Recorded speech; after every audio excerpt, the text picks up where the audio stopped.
The sky above the alien capital turned red as the war horn sounded. Princess Alara stood on the balcony of the royal tower, her green armor shining under the sun.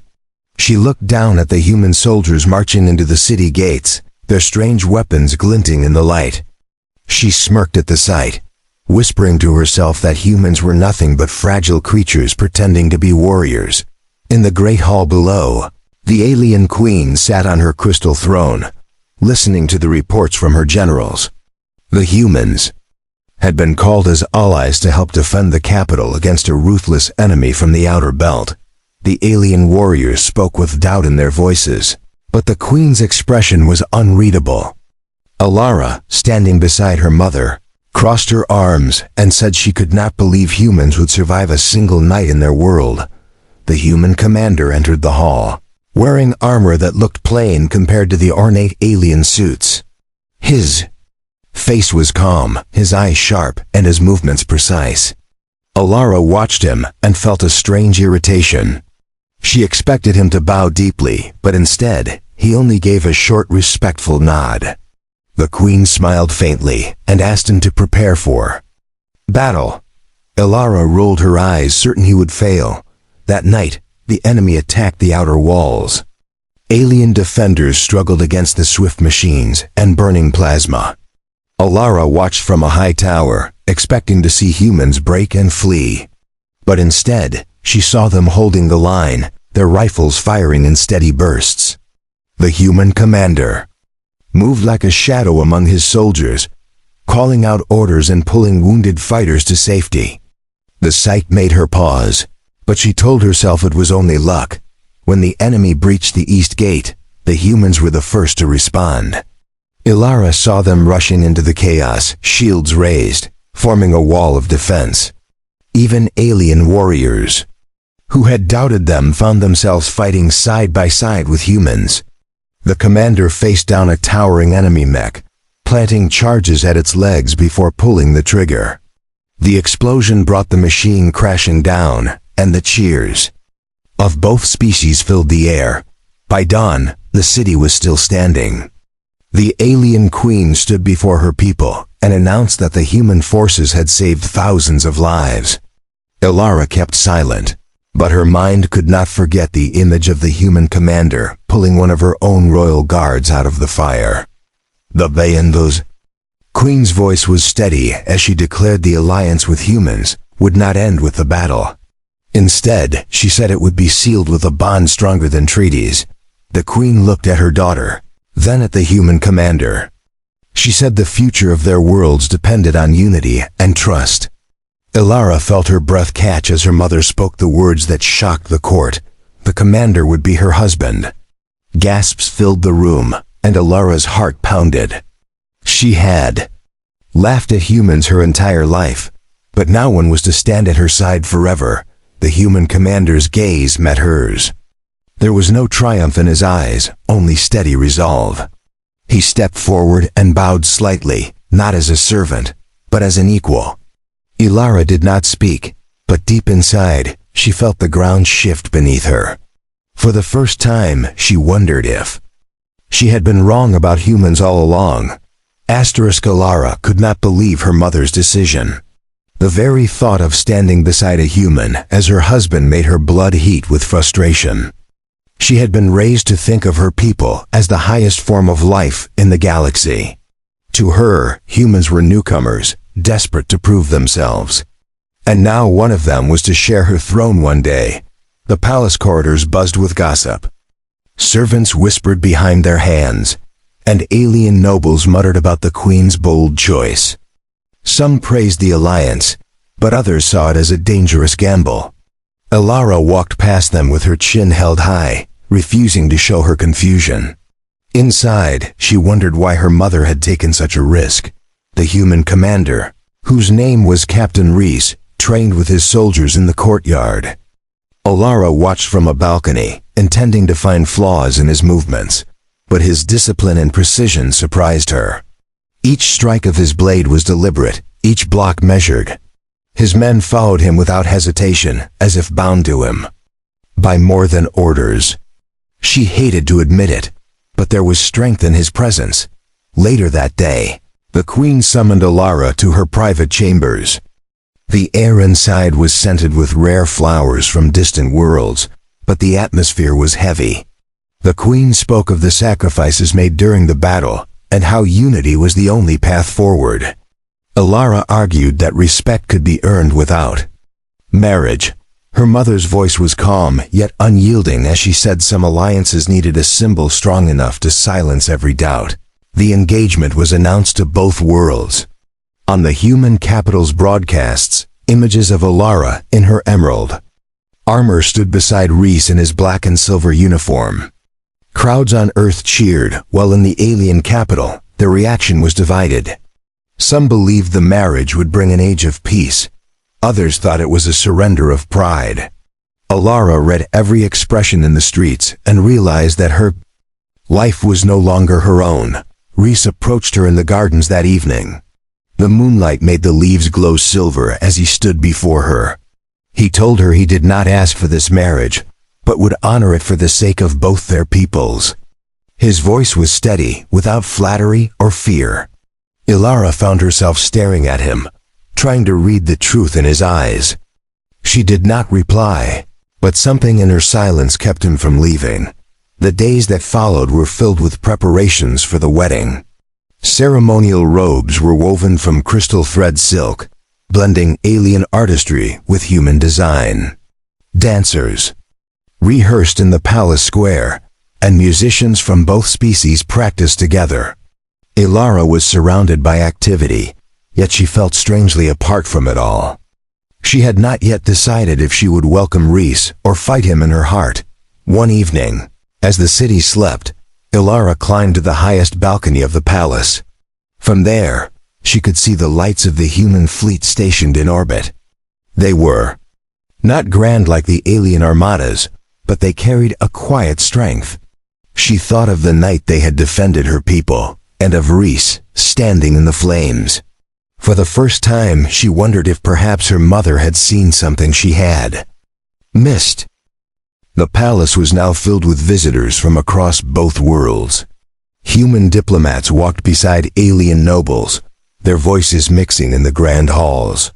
Flags of both species hung from the tall marble pillars, and golden light from crystal chandeliers made the air shimmer. Alara kept her composure, but every glance at Reese reminded her of the life her mother had set before her. Reese moved through the palace with quiet confidence. He greeted her people with respect, never showing arrogance despite the stares that followed him. When he spoke to the alien guards, he asked about their families, their training, and their needs.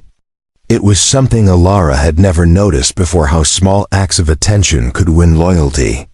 She told herself it was only strategy, yet part of her began to wonder if it was simply who he was.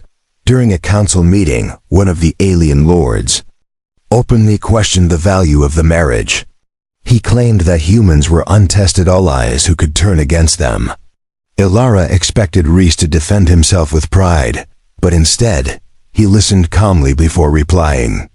He spoke of the battle they had fought together and the lives saved on both sides. His words were steady, and by the end, even the doubting lord seemed unsettled by his sincerity. That night, Alara could not sleep. She walked through the palace. Gardens where the scent of night-blooming flowers filled the air. The sound of running water from the fountains echoed softly. She found Reese there, sitting on the stone edge of a reflecting pool. He looked up at her but did not speak first. It was as if he was waiting for her to decide if she wished to talk at all. She asked him why he had agreed to marry her. His answer was simple. He said he did it because it was the Queen's will and because it would protect their people. There was no claim of love, no attempt to flatter her. Strangely, Alara found herself respecting that honesty more than she would have expected. It was clear he valued truth over charm, and that truth carried weight in her mind. The following day, a small crisis erupted. A group of alien merchants refused to trade with humans, blocking them from the market. Tensions rose quickly, and voices turned into shouts. Alara was called to witness the dispute. To her surprise, Rhys did not respond with threats or force. Instead, he offered a fair exchange, doubling the goods they would give in return. The merchants hesitated, then agreed. Peace was restored without a single weapon raised. This act did not go unnoticed by the Queen. Later, she told Ilara that leadership was not just about power, but about knowing when to use it and when to hold it back. Ilara thought of her own approach in the past, which had often been about strength and command. Seeing Rhys handle the matter differently made her question if she had been too rigid in her thinking. As the wedding day grew closer, the people's opinion began to shift. Where there had been doubt, there was now curiosity, even hope. The sight of humans and aliens working side by side became more common in the streets. Children of both races played in the palace square without fear. Ilara noticed that her own voice softened when she spoke to Rhys, though she was not ready to admit what that meant. The morning sun spilled golden light over the palace walls as preparations for the wedding reached their final stage. Workers moved quickly, carrying banners embroidered with symbols of unity between humans and aliens. Musicians tuned their instruments, their melodies drifting through the corridors. Ilara walked among them, feeling the weight of her role pressing heavier with each passing moment. In the grand hall, Rhys oversaw the placement of the ceremonial platform. He gave clear instructions, but treated every worker with respect. Ilara stood in the shadows for a while, watching him. She had expected a soldier to command with authority alone, yet he seemed to lead by example. Those who worked beside him moved faster, not because of fear, but because they wanted to meet his expectations. That evening, a feast was held to welcome visiting leaders from allied worlds. Long tables were covered in rare dishes from both human and alien cultures. Ilara sat beside Rhys, their conversation limited but polite. She noticed how he listened attentively when others spoke, never interrupting, never dismissing another's view. It was a skill she had seen few in her court possess, and it unsettled her to find it in him. Halfway through the evening, an uninvited voice interrupted the celebration. A delegate from a rival alien faction accused the humans of plotting to take control of their world. Murmurs spread like wildfire through the hall. Ilara prepared to respond sharply, but Rhys rose first. His words were firm and deliberate as he reminded the guests of the blood shed together on the battlefield. The hall grew silent, the tension breaking under the truth in his tone. After the guests departed, Ilara confronted Rhys in the quiet corridor. Outside the hall, she told him she had not needed his protection. He replied that he was not protecting her, but their alliance. His voice carried no challenge, only certainty. For a moment, she had no answer, and she realized he had not tried to outshine her, but to shield the future they were both bound to serve. The following day brought an unexpected test. A sudden tremor shook the city, damaging several districts near the outer walls. Fires broke out, and both human and alien teams rushed to contain the chaos. Ilara rode out to oversee the rescue efforts, only to find Rhys already there. He was pulling survivors from rubble with his bare hands, ignoring the dust and heat. His face was marked with sweat, yet his focus never wavered. Working side by side, they coordinated the evacuation. Rhys directed human soldiers to carry the injured, while Ilara commanded alien healers to tend to them immediately. For hours they moved as one, their unspoken understanding guiding each decision. By nightfall, the fires were out, and the people were safe.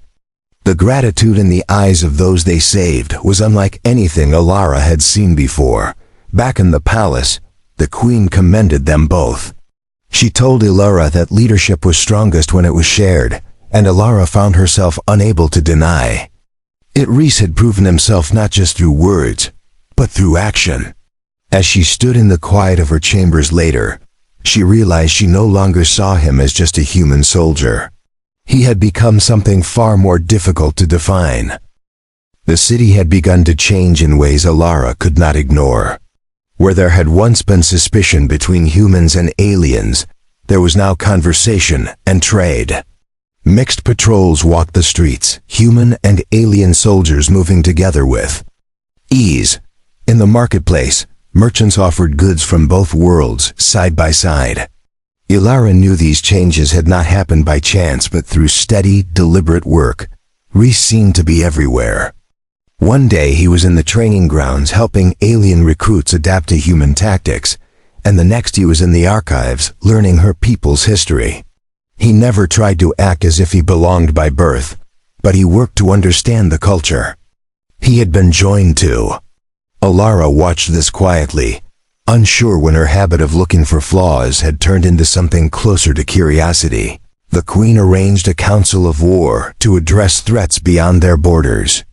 Reports showed that hostile forces from the outer belt were regrouping. They had not forgotten their defeat and might strike again. As the council debated defenses, Ilara noticed Reese remained silent until called upon. When he spoke, he suggested joint patrols in the disputed sectors, pairing human and alien crews to strengthen trust. The idea was met with cautious approval. After the meeting, Ilara questioned him about his plan. She asked why he would risk sending mixed crews into dangerous space. He answered that real trust was built in shared danger, not in safety. His voice was calm, but there was an edge of conviction that made her pause.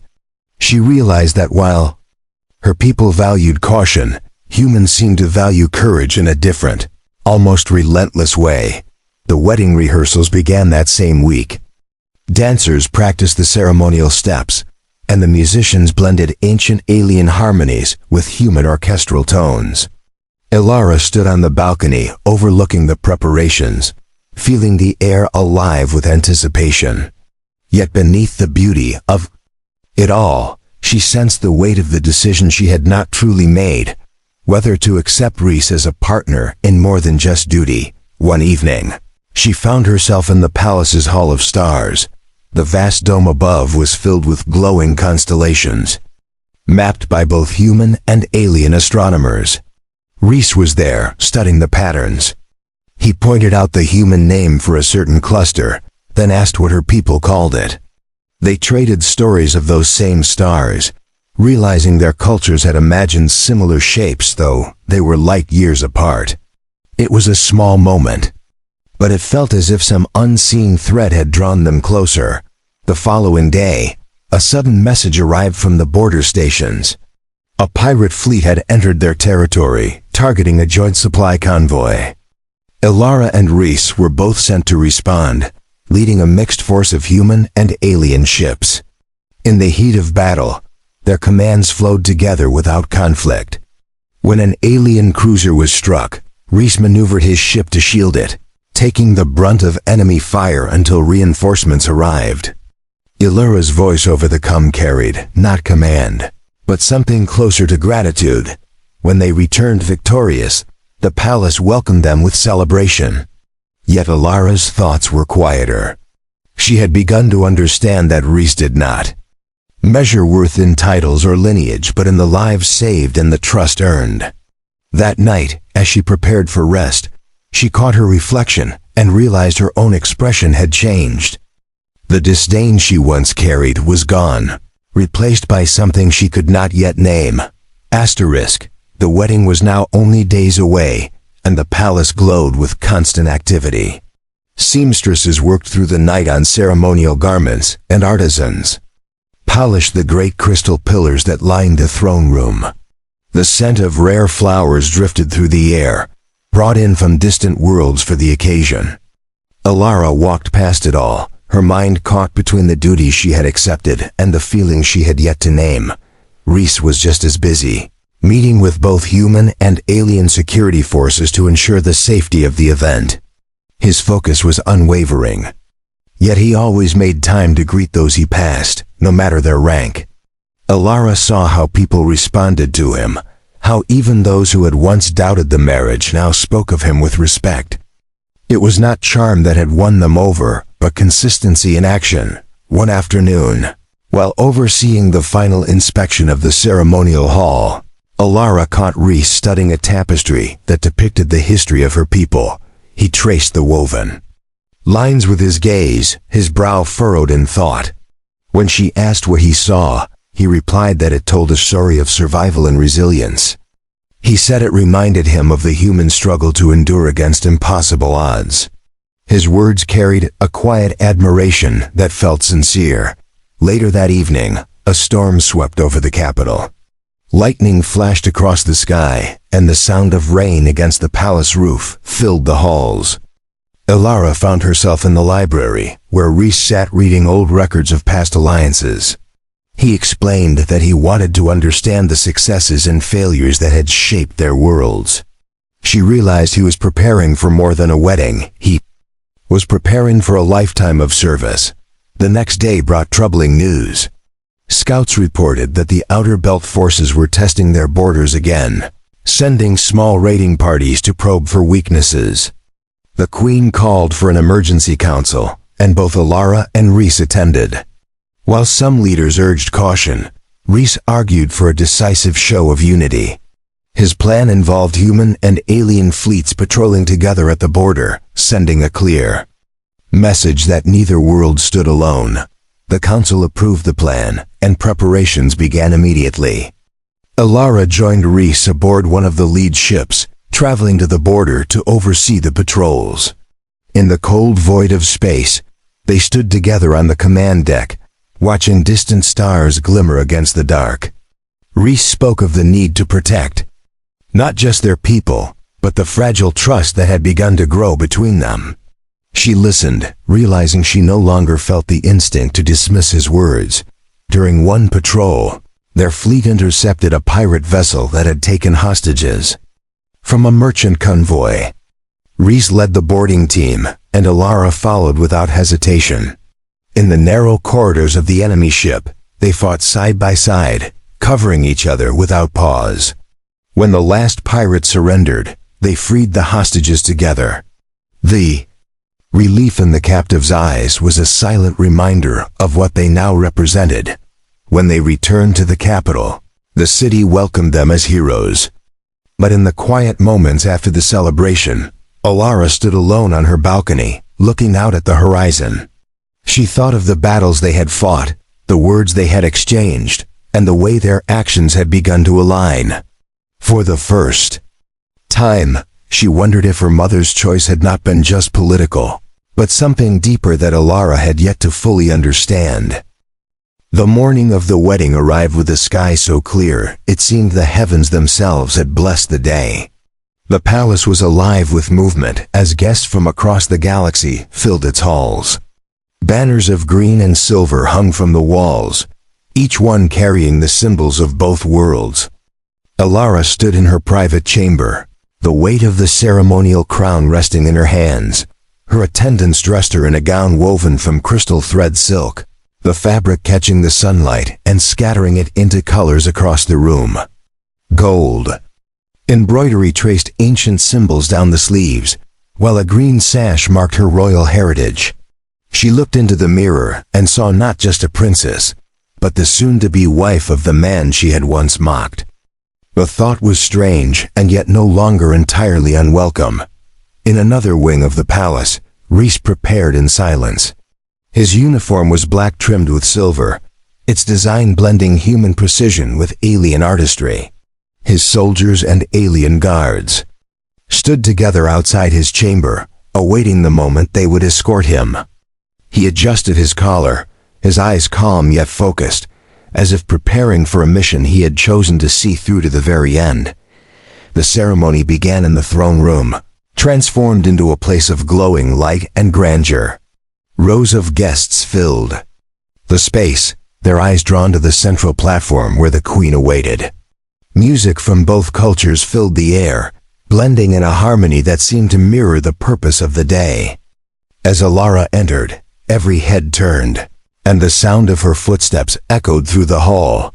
When Rhys appeared, the two met at the base of the platform. For a moment, they simply looked at each other. No words passed between them, but the shared history of battles fought and choices made hung in the air. The queen began the vows, speaking of unity, trust, and the future of both worlds.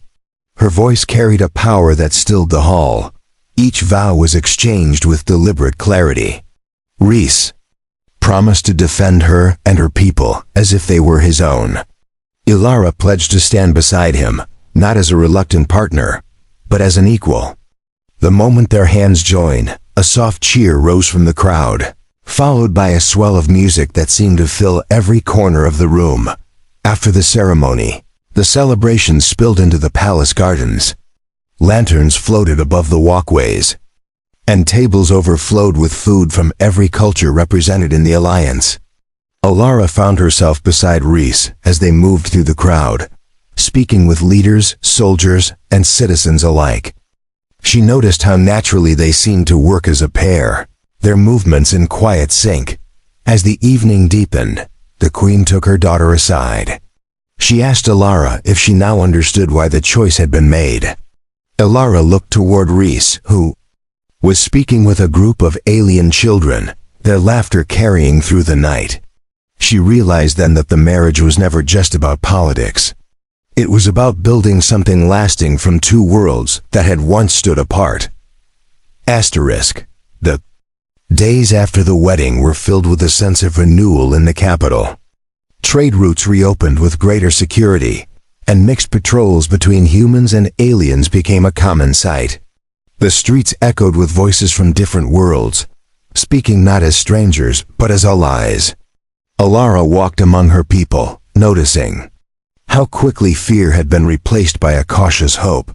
Rhys adapted easily to his role as both a commander and a royal consort. He attended strategy councils in the morning and public gatherings in the evening, never seeming to tire.